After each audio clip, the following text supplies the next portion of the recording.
Good afternoon. সবাই বলবে, অনেকে জানো অনেকে জানো না, যারা পুরো ভিডিও মন দিয়ে শোনো তারা জানো যে দিদি কেন আসেনি, আর যারা কেটে কেটে শোনো তাদের জন্য তো খুবই চিন্তার বিষয় যে দুদিন হলো রিডিং পাচ্ছি না কেন। অনেকেই কমেন্ট হোয়াটসঅ্যাপে মেসেজও করেছে যে দিদি শরীর ভালো আছে তো, আপনি রিডিং দিচ্ছেন না। শরীর ভালো আছে ভাই, একটু ব্যস্ত ছিলাম। ভাই বা বোন যেই হয়ে থাকো, যারাই মেসেজ করেছো বা যারাই জানতে চাও মনের মধ্যে চলছে যে দুদিন ধরে কেন রিডিং আসেনি, একটু ব্যস্ত ছিলাম। সবসময় তো চেষ্টা করি ডেলি বেসিক করার, মাঝে মধ্যে হতেই পারে, কাজও থাকে আমার কিছু, এমন ধরো কাজ পড়ে গেল যে আমি পেরেই উঠলাম না রিডিং দিতে, এটাই হচ্ছে ব্যাপার, বুঝেছো? ঘর সংসারী মহিলা না আমি, বাচ্চা কাচ্চা সংসার সামলে সবকিছু সবসময় পেরে উঠতে পারি না, এটাই হচ্ছে কথা, বুঝছো? যারা সংসার করছে তারা বুঝছে, যারা সংসার করবে না তারা বুঝবে না, এখনো বুঝবে, পরে বুঝবে। সংসারের কি যে জ্বালা, কনফিউশন, রানার, গিল্টি, হ্যাবিটস, ওকে ওকে, তোমার পার্সোনাল ফিলিংস আছে একের পর এক, আর কি চলছে, মিস্টেক্স। প্রথমত বলে রাখি, এটা no contact situation, on off situation, extra marital affair, same genders, প্রত্যেকের জন্য, প্রত্যেকের, ইচ অ্যান্ড এভরি ওয়ান, প্রত্যেকের জন্য এই রিডিং। এমন কোনো ব্যাপার না দিদি আমি শুনতে পারবো, দিদি আমি জানতে পারবো, তোমার কাছের মানুষের বর্তমান অনুভূতি, ঠিক আছে? তুমি যাকে নিয়ে ভাবছো সেই ব্যক্তি তোমাকে নিয়ে কি ভাবছো। ও মাই গড, বটম অফ দ্য ডেকে দেখো, দাঁড়াও দেখাই কার্ডটা। বটম অফ দ্য ডেকে আছে ডে ডিমিং এর কার্ড। এই ব্যক্তি তোমায় নিয়ে ভাবে, ভাবে না যা সেটা নয়, ভাবে। ভাবা আর কাজে করে দেখানো দুটোর মধ্যে তফাৎ আছে, এটা মানো তো? ভাবনা আর হচ্ছে কাজে করে দেখানো, এই দুটোর মধ্যে কিন্তু হিউজ ডিফারেন্স আছে। তোমার পার্সন তোমাকে নিয়ে ভাবে, ডে ডিমিং ইন্ডিকেট করছে এই ব্যক্তি তোমাকে নিয়ে ডেফিনেটলি চিন্তা করছে, ইমাজিন করছে, পরিকল্পনা করছে, প্ল্যানিং করছে, ভাবছে, কল্পনা করছে, যতটা করা যায়, হাত পা না নাড়িয়ে যতটা করা যায় এই ব্যক্তি তোমার জন্য ততটা করে, ভাবে। কিন্তু প্রবলেমটা কি হলো, যাকে নিয়ে তুমি রিডিং দেখছো তার ভাবনার সাথে তার অ্যাকশনের কোনো মিল নেই, যে কারণে অনেকের মনে রিডিং নিয়ে প্রশ্ন চলে, বা অনেকের মনে এই ধারণাটা বসে গেছে সে কোনোদিন বদলাবার না বা শুধরাবার না। এটাও ধ্রুব সত্য, এটা মিথ্যা নয়। তুমি যাকে নিয়ে রিডিং দেখছো সেই ব্যক্তি একদম সিরিয়াসলি বলছি দায়িত্ববান মা কিংবা দায়িত্ববান বাবা একদমই নয়, বা দায়িত্ববান পার্টনার একদমই নয়। কারণ এই ব্যক্তি ভুল তো ডেফিনেটলি করেছে, সে নিজেও বোঝে যে আমি আমার জীবনে কি ভুল করেছি বা কি অন্যায় করেছি। সেই ভুলগুলো বা সেই অন্যায়গুলোকে ঠিক করতে গেলে যে পরিমাণে এফর্ট দরকার, যে পরিমাণে সাহসী পদক্ষেপ নেওয়া দরকার, সে সাহসিকতাটা আমার মনে হয় তোমার পার্টনারের মধ্যে খুব কম। যেটা আমি ফিল করছি সেটা আমি বলছি রিডিং দেখতে দেখতে, ঠিক আছে? যেখানে একটা মানুষের ভোজে না, ঠিক আছে আমার সম্পর্ক আমি সেটা নষ্ট করেছি নিজের হাতে, সেটাকে বাঁচানোর জন্য আমার যে পরিমাণ চেষ্টা দরকার আমি সব কিছু বিরুদ্ধে গিয়ে লড়বো, সবার বিরুদ্ধে গিয়ে লড়বো, অনেক কষ্ট দিয়েছি তাকে, আর নয় অ্যাকশন ওরিয়েন্টেড, সেই ব্যাপারটা আমার ফিল হয় না। তার নিজের মধ্যে না ভীষণ মানসিক দ্বন্দ্ব আছে, সে এক এক সময় এটাই ভাবে আমি ঠিক করছি তো, বা আমার এটা করা উচিত তো, কারণ তার নিজের চিন্তা ভাবনাগুলোর উপর তার নিজের প্রচন্ড পরিমাণে ডাউট কাজ করে। তুমি যাকে নিয়ে রিডিং দেখছো এই মুহূর্তে দাঁড়িয়ে তার নিজের, মানে আমি ধরো কোনো কাজ করছি, আমি জানি যে এই ভিডিওটা দেওয়ার পর আমার এই কাজ আছে, এই কাজ আছে, এই কাজ আছে, আমার সমস্ত কিছু পরপর পরপর সাজানো থাকে, এটা করতে হবে, এটার পরে এটা করতে হবে, ওটার পরে এটা করতে হবে, সারাদিন প্রচুর কাজ থাকে। তো এগুলো একটা মাইন্ডসেট করে রাখি যে এটা এটা এটা এটা এটা, ঠিক আছে ওকে চলো। তোমার পার্টনারের লাইফে না কোনো মাইন্ডসেট নেই, মানে ঠিক আছে ভাবছি তোমাকে নিয়ে ডেফিনেটলি, মনে পড়ে তোমার কথা ডেফিনেটলি, কিন্তু সেই রকম আমি ওনার রিলেশনশিপে ওনার বিহেভিয়ার, ওনার বডি ল্যাঙ্গুয়েজ, ওনার প্যাটার্ন আমাকে সেরকম একটা স্ট্রং মেন্টালিটির পার্সন হিসাবে ভাবায় না, যে তোমার পার্সন খুব স্ট্রং মেন্টালিটির পার্সন, মানে যা বলে এক কথার মানে মানে না এক কথায় বলার লোক বা মেয়ে, এক কথায় বলার ছেলে, এরকম ব্যাপার, মানে যেটা বলবে সেটা করে দেখাবে, সেরকম নয় তো, একদমই নয় তোমার ক্ষেত্রে, সেটা তোমার ক্ষেত্রে একদমই নয়। কারণ যে কারণে তার জীবনে এমন কিছু ভুল সে করেছে, সেই ভুলের মাসুল সব থেকে বড় কথা। যে কোনো কাজ করার আগে না 100 বার ভাবা উচিত, আমি সব সময় বলি। পরে গিয়ে দাঁতে দাঁত চিপড়ে কোনো লাভ নেই। ভুল যদি করে ফেলো, যে সবসময় সব ভুল শুধরানোর জায়গা থাকে না, একটাই কথা বলবো, সবসময় সমস্ত ভুলকে শুধরানো যায় না। সব সময় সব কথা বলে দিলে ফেরত নেওয়া যায় না। কিছু কিছু জিনিস হয় না, এটা মানতে হবে, এটা মানতে হবে, এটা ধ্রুব সত্য কথা। সবকিছু যদি আমরা চাইলেই ঠিক করতে পারতাম, তাহলে তো মানুষের জীবনে কারো দুঃখ কষ্টই থাকতো না, সবাই সুখী এই পৃথিবীতে। তোমার মানুষটি যে ভুল করেছে, যে মিস্টেক্সটা সে করেছে, সে সেটা নিজে ফিল করতে পারে যে হ্যাঁ আমার অন্যায় হয়েছে বা ভুল হয়েছে, কিন্তু সেটা শুধরাবার কোনো জায়গা নেই।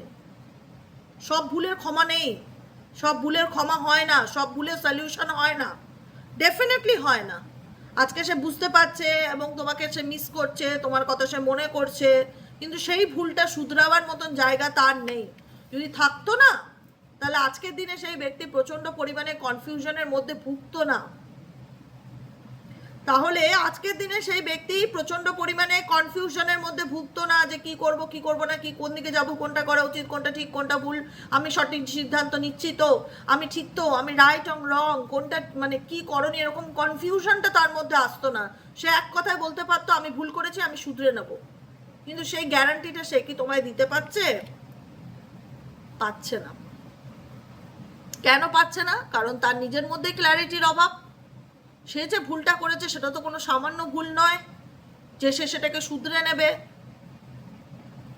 তার ফিল হয় কি যে আমি আনক্লিয়ার, আমি অনিশ্চয়তার মধ্যে ভুগছি। তোমার পার্টনার ডেফিনেটলি অনিশ্চয়তার মধ্যে ভুগছে যে আমি কোথায় দাঁড়িয়ে আছি, হোয়াট উই স্ট্যান্ড, আমার পরিস্থিতিটা কি, আমি কোন জায়গায় আছি, কি চলছে আমার জীবনে, কি ঘটছে আমার জীবনে, আমি কি ভেবেছিলাম কি হচ্ছে। তুমি বাড়ির থেকে ভাবলে যে আমি দার্জিলিং ঘুরতে যাব, ঠিক আছে, মাইন্ডসেট করে গেল যে আমি দার্জিলিংয়ে যাব। এবার দার্জিলিংয়ে যাওয়ার পথে এমন কিছু বর্ষাকালে যা সিচুয়েশন হয়, ধস নামে, পাহাড় থেকে বড় বড় পাথরের টুকরোগুলো ভেঙে পড়ে, প্রচুর বৃষ্টি হয়, রাস্তাঘাট বন্ধ হয়ে যায়, সমস্ত কিছু আটকে যায়। দেখা গেল তুমি দার্জিলিং যাওয়ার প্ল্যান করে বেরোলে ঠিকই, কিন্তু গেলে তুমি পরিস্থিতি দুর্যোগের, প্রাকৃতিক দুর্যোগের কারণে তুমি অন্য জায়গায় চলে গেলে। কোথায় গেলে সেই জায়গাটা সম্পর্কে তোমার জিরো নলেজ, তুমি জানোই না, নতুন জায়গায় একটা চলে গেলে। তো সেখানে দাঁড়িয়ে ডেফিনেটলি তোমার ফিল হবে যে আমি কোথায় আসলাম, এবার আমি কি করব, এবার আমি কোথায় যাব, এবার আমার কি করণীয়, এখন আমি কি করা উচিত, এদিক থেকে আমি কোথায় যাব, এদিকে আর কি আছে। পুরো একটা আননোন প্লেসে তুমি চলে গেলে। তুমি বলো একবার, চোখ বন্ধ করে তুমি ইমাজিন করো আমার কথাগুলোকে, একদম আননোন প্লেসে চলে গেলে। তুমি তোমার যেটা প্ল্যানিং ছিল যে আমি দার্জিলিং যাব, দার্জিলিংয়ে গিয়ে এই করবো, দার্জিলিংয়ের আমি ওই রিসর্টটায় যাব, দার্জিলিংয়ের আমি ওই নেচারে যাব, আমি টি বাগানে যাব, আমার সমস্ত কিছু প্ল্যানিং করা আছে, আমি কোন দিন কোন জায়গাগুলো যাব, সমস্ত কিছু করে বেরিয়েছি বাড়ির থেকে, কিন্তু আমার পুরো প্ল্যানিংটাই বদলে গেল।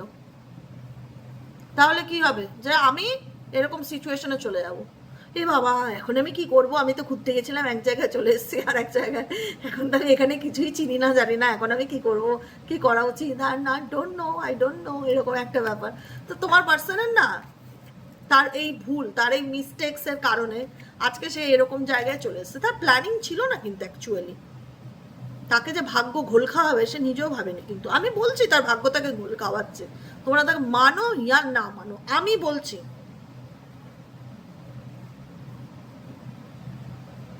আমি খুব ঠান্ডা মাথায় ইউটিউবে রিডিং করতে বসি, খুব ঠান্ডা মাথায়। আমার এমনি কোনো টেনশন নেই, স্ট্রেস নেই, আমি একা মানুষ, আমার কোনো ঝামেলা নেই। এতদিন মেয়েগুলো ছিল, গতকাল চলে গেছে, দিয়ে আসলাম, আজ থেকে আমি একা, ফুল অফ ফোকাস আমার কাজের উপর। আমি যখন কাজ করতে বসি তখন আমার কোনো দিকে মন যায় না, আমি শুধু আমার মাথায় সেই ব্যক্তির জলছবিটা চলতে থাকে, আমি তাকে দেখতে পাই, ফিল করতে পাই, তার অনুভূতিটাকে ফিল করতে পারি, যতটা চেষ্টা করি ফিল করার চেষ্টা করি, আমি এনার্জিকে ফিল করতে হয়, এটাকে অনুভব করতে হয় যে সে কোন পরিস্থিতির মধ্যে দাঁড়িয়ে আছে, তার সিনারিওটা কি, যাতে আমি তোমাদেরকে সহজেই সেটা এক্সপ্রেস করতে পারি এবং তোমরা সেটাকে ফিল করতে পারো। বুঝতে পারলে? এটাই হচ্ছে সিচুয়েশন, যেখানে দাঁড়িয়ে এই ব্যক্তি তার নিজের ভুলের মাসুল সে ফিল করছে, ভুলের মাসুল সে পাচ্ছে। এবার বক্তব্য, সে কেন তোমাকে ভুলতে পারছে না, কেন তোমার থেকে ডিট্যাচ হতে পারছে না, কেনই বা তোমাকে খোলাখুলি বলতে পারছে না। তোমরা আই থিঙ্ক বুঝে গেছো এতক্ষণ আমি কি বোঝালাম, কেন পাচ্ছে না, রিজনটা কি। কারণ এই ব্যক্তি তার লাইফ সম্পর্কে যেরকম প্ল্যানিং করেছিল, যেরকম পরিকল্পনা করেছিল, কিছু হয়নি সেগুলো। উল্টে এমন কিছু ঘটনা তার সাথে ঘটেছে যেখানে দাঁড়িয়ে এই ব্যক্তি তার নিজের লাইফে টানাপোড়েনের মধ্যে দিয়ে চলছে। কর্মফল তো ভোগ করছে, এর থেকে আর বড় কর্মা কি হতে পারে? এর থেকে আর বড় কর্মা কি হতে পারে? তোমার প্ল্যানিংয়ে আজকে এই যে প্লটিং তোমার পার্সনের অতি চালাকি, এগুলোর মধ্যে তো ইউনিভার্স জল ঢেলে দিয়েছে। আর কি চাও?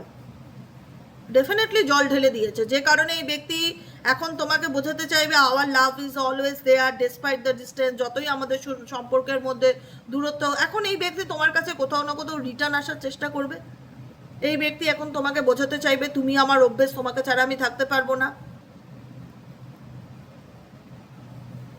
বুঝতে পেরেছো? আমি তোমায় নিয়ে ভাবি, কিন্তু তার নিজের প্রবলেমটা সে তোমাকে শেয়ার করবে না। সে শুধু একটা ফিলিংস তোমার সাথে শেয়ার করতে পারে যে আমি তোমায় মনে করছি, বা আমি তোমাকে নিয়ে ভাবছি, বা আমি তোমার সাথে কথা বলতে চাই। কিন্তু নিজে যে কি ধাক্কা খাচ্ছে, কি যে চলছে, অথেন্টিক ফিলিংসটা শেয়ার করবে না। খুব চালাক, কিন্তু আমি যতটুকু দেখতে পাচ্ছি রানারের কাজ আছে এখানে। কোথাও না কোথাও না বলে চলে যাওয়া, কোথাও না কোথাও এই ভালো এই খারাপ, এইরকম টাইপের মানুষদের নিয়ে সংসার করা বা রিলেশনশিপ কন্টিনিউ করা সত্যি খুব ডিফিকাল্টি। স্টেবল নয় তো, একদম স্টেবল নয়। ক্ল্যারিটি নেই মাইন্ডে। ভুল করেছে, সেই ভুলের মাসুল মাসুল দিচ্ছে। আমি বললাম তো যে ওই ভুলটাই করে দেখো, সেটা তো তুমি জানো কি ভুল করেছে, মাসুল দিচ্ছে। এবং ফিলও করে যে আমাদের সম্পর্কটা নষ্ট হয়েছে আমারই ভুলের কারণে। I feel pain from the damage have cost. যেটা আমি শুরুতে বললাম, সব ভুলের ক্ষমা হয় না, সব ভুলের সলিউশন নেই। বাচ্চা নয় তোমার পার্টনার, কেউ বাচ্চা নয়। আমরা এখানে যে কারোর ভুল 4-5 বছরে বাচ্চা না, যে ঠিক আছে চলো বাচ্চা মানুষ ভুল করেছে, হতেই পারে। ও তো শিশু বাচ্চারা ভুল করবে না তো কে করবে? একটা বড় হয়ে একটা অ্যাডাল্ট মানুষ জেনে বুঝে ইন্টেনশনালি ভুল করলে সেটাকে ভুল বলে না, ওটা চয়েস বলে। এবং সেই চয়েসের মাসুল কিন্তু ডেফিনেটলি তোমার পার্টনার দিচ্ছে, যে কারণে তাকে ঘুরিয়ে ফিরিয়ে তোমার জীবন থেকে চলে গেল, টাটা বাই বাই করলো, কোথাও না কোথাও আবারই সেই তোমারই কথা ভাবে, তোমারই। এখন সে দাঁতে দাঁত কামড় দেয়। আমি সিরিয়াসলি বলছি, বিশ্বাস করবে কিনা জানি না। এখন সে দাঁতে দাঁত কামড় দেয় যে কাশ কাশ ভেবেচিন্তে কাজ করতাম, কাশ আমি এমন কোনো ডিসিশন না নিতাম। আই উইশ মানে কি? আমরা অনেক সময় করি না, অনেক কিছু ভুল করে নিয়ে বলি না আই উইশ আমি এটা না বলতাম, এরকমই।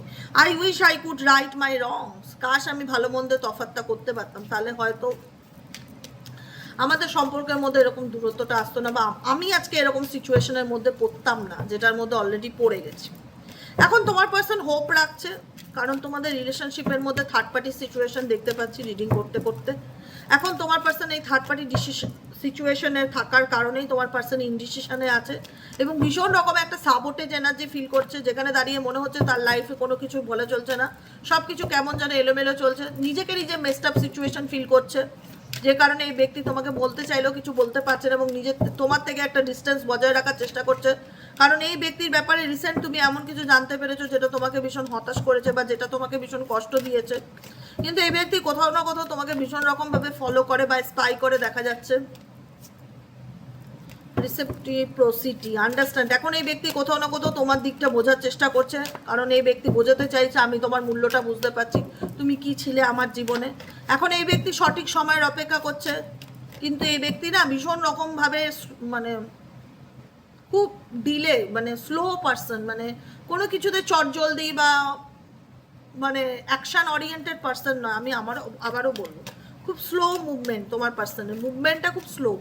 ভাবছে তো ভাবছে, চলছে তো চলছে। আলটিমেট দেখো, আমি আবারও রিপিট করছি, সব ভুলের ক্ষমা হয় না। উনি যে নিজের ভুলটা করেছে না, সেখান থেকে বেরিয়ে আসাটা ওনার পক্ষে খুব একটা সহজ ব্যাপার না, সেই কারণে উনি এতটা আনক্লিয়ার বা অনিশ্চয়তার মধ্যে রয়েছে। আজকে বিকেলে আমি রিডিং দেবো, আজকে বিকেল থেকে আমি রিডিং দেবো।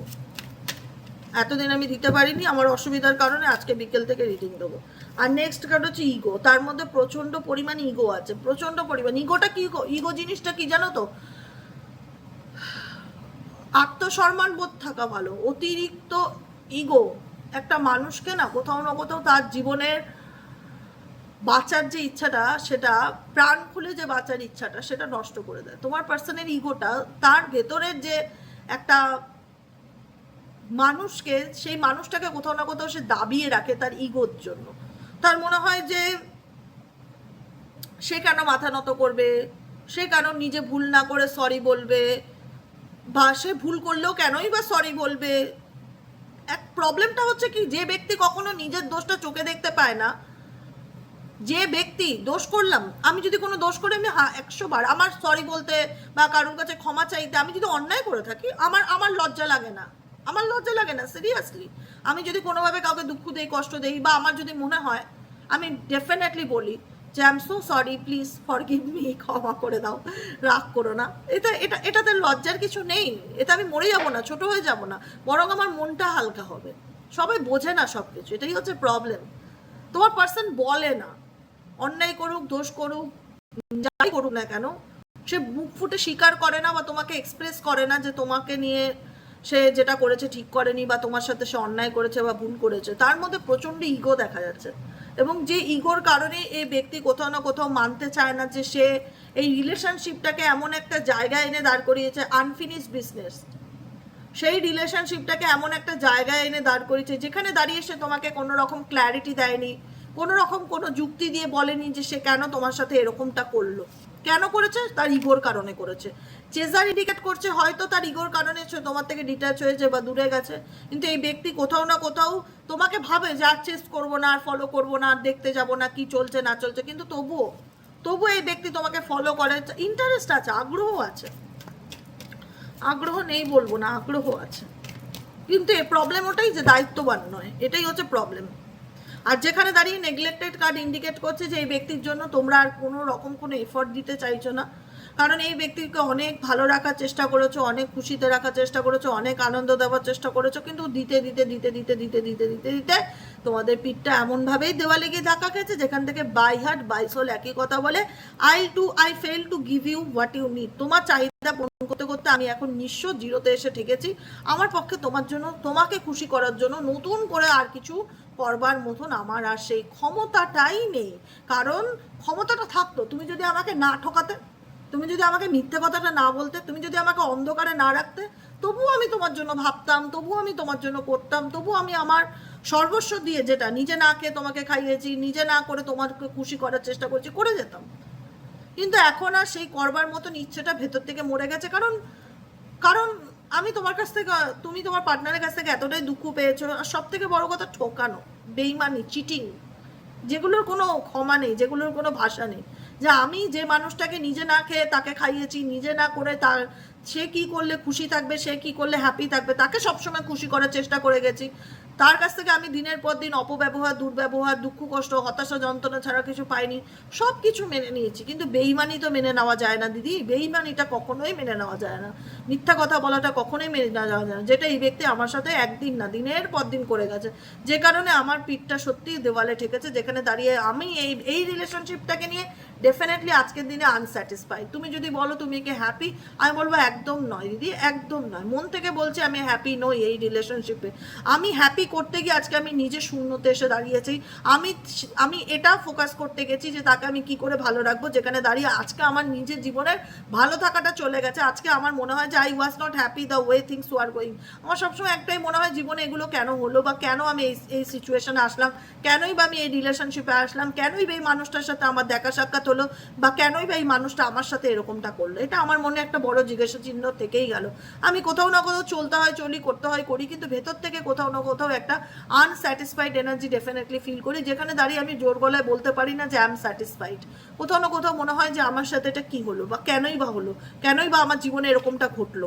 আমি এখন এসকেপ এনার্জি ইন্ডিকেট করছে যে এখানে এখন অনেকেই আছো, প্রচুর মানুষ আছো যারা এই রিলেশনশিপে আর কোনো রকম কোনো এফর্ট, কোনো প্রচেষ্টা আর দিতে চাও না। তোমাদের মনে হয় যে না না, অনেক দিয়েছি, অনেক করেছি, আর পাচ্ছি না, বা ভালো লাগছে না, ভেতর থেকে ভালো লাগছে না দিদি। I left when things goat heart, যখনই মনে হচ্ছে যে না এই সিচুয়েশনটা আমি ঠিক করতে পারবো না, আমার মন পরিষ্কার বলে যে নিজেকে দূরে সরিয়ে নেই বা নিজে সরে আসি। কারণ আমি কত কম্প্রোমাইজ করব, কত আমি তার দিকটা বোঝার চেষ্টা করব, আন্ডারস্ট্যান্ডিং কার্ড আমি তো বুঝলাম, আমি তো করলাম, আমি তো সবসময় তার কথাটা ভেবেই সব কিছু করেছি, তার দিকটা ভেবেই সব কিছু করেছি, কিন্তু সে তো আমার জায়গাটা অন্য কাউকে দিয়ে দিল না, সে আমার পরিবর্তনে আমার জায়গাটা সে অন্য কাউকে দিয়ে দিল, তারপরে তাকে কি করে আর মন থেকে ক্ষমা করি বলো? মনটা তো আমার ভেঙে গেছে না, কাউকে সেই জায়গাটা তো আমি বলে বোঝাতে পারছি না যে কিভাবে আমি মানসিকভাবে ভেঙে গেছি। I feel shattered about this situation, এই পরিস্থিতিতে আমি ভেতর থেকে ভেঙে চুরমার হয়ে গেছি, যেটা আমি কোনোদিনই কাউকে বলতে পারবো না, কিন্তু তবুও কোথাও না কোথাও একটা হোপ কাজ করে যে যদি ভগবান চান ডেফিনেটলি এই ভুল বোঝাবুঝি, এই ডিসএগ্রিমেন্ট একদিন ঠিক হবে, এই মানুষটি নিজের ভুল বুঝতে পারবে। কারণ এই রিলেশনশিপে তুমি অনেক করেছো, এই রিলেশনশিপে কয়েকটা কমিটমেন্ট থাকার কারণে এই রিলেশনশিপে অনেক ঝড়ঝঞ্ঝট তুমি সহ্য করেছো, কিন্তু এখন তুমি এগুলোর থেকে মুভ অন করতে চাও। অনেকে মুভ অন করতে চাও, অনেকে অনেকে অনেকে মেজরিটি মানুষ যদি 100 জন দেখে আমি বলবো 80 জন বলবে যে আমি আর পাচ্ছি না, মানে আর ভালো লাগছে না, সিরিয়াসলি। মানে একটা হয় না ধৈর্য থাকে, তো সেই ধৈর্যের ভাতটা ভেঙে গেছে। আর সব থেকে বড় লড়াইটা চালিয়ে যাওয়া যেত যদি বেইমানিটা না করতো বা মিথ্যা কথাটা না বলতো বা ঠকাতো না। এরকম একটা সিচুয়েশন আমার ফিল হচ্ছে টুয়ার্ডস ইউ, তোমাদের দিক থেকে কতটা রেজোনেট করলো অবশ্যই কমেন্ট সেকশনে জানাতে ভুলবে না। আর রিডিং নিয়ে চিন্তা নেই বাবু, আমার আর কোথাও যাওয়ার নেই, আমি কাল থেকে রোজ রিডিং দেবো, চিন্তা নেই। হ্যাঁ, রিডিং দিতে দেরি হবে, এটা ঠিকই, রিডিং দিতে 12:30 1টা বেজে যাবে, আমি সেটা বলছি, অস্বীকার করছি না, কিন্তু রিডিং পাবে। 11টার সময় তো কোনো মতেই হবে না, 12:30 থেকে 1টার মধ্যে ডেফিনেটলি ডেলি বেসিক রিডিংটা পাবে। কেমন লাগলো রিডিংটা জানাতে ভুলবে না। ভালো থাকবে, আর সাথে থাকবে, পাশে থাকবে, সাবস্ক্রাইব করে দেবে, অবশ্যই সাবস্ক্রাইব করবে মন থেকে একদম বাই হার্ট, যাতে আমার ছোট্ট পরিবারটা একটু একটু করে তোমাদের হাত ধরে ভালোবাসায় বড় হয়। ঠিক আছে, লাইক করবে, কমেন্ট সেকশনে তোমাদের মূল্যবান মতামত জানাতে ভুলবে না, হাইপ করবে, শেয়ার করবে, যা যা ফেসবুকের ইউটিউবের রুলস আছে সব কিছু একটা একটা করে দিও আমার জন্য। আমার মিষ্টি মুখটার দিকে তাকে তোমরা আমাকে খুব খুব খুব ভালোবাসো, থ্যাংক ইউ সো মাচ গো। থ্যাংক ইউ বলে ছোট করবো না, এইভাবেই সাথে থেকো, পাশে থেকো। আমি একলা নয়, এই জিনিসটা আমার ভীষণ ফিল হয় যে আমি একা নয়, আমার সাথে অনেক ভাই বোনেরা আছে যারা একটা দিন রিডিং না নিলেও খোঁজ নেয় যে দিদিটা দেখি তো কেমন আছে। এটাই আমার জন্য অনেক বড় পাওনা, আর কিচ্ছু না। ঠিক আছে, চলো ভালো থেকো, সুস্থ থেকো, সুন্দর থেকো, টাটা বাই বাই। আবার দেখা হচ্ছে আমাদের বিকেলে রিডিং সাইকিক রিডার দেবিকা বসে, টাটা।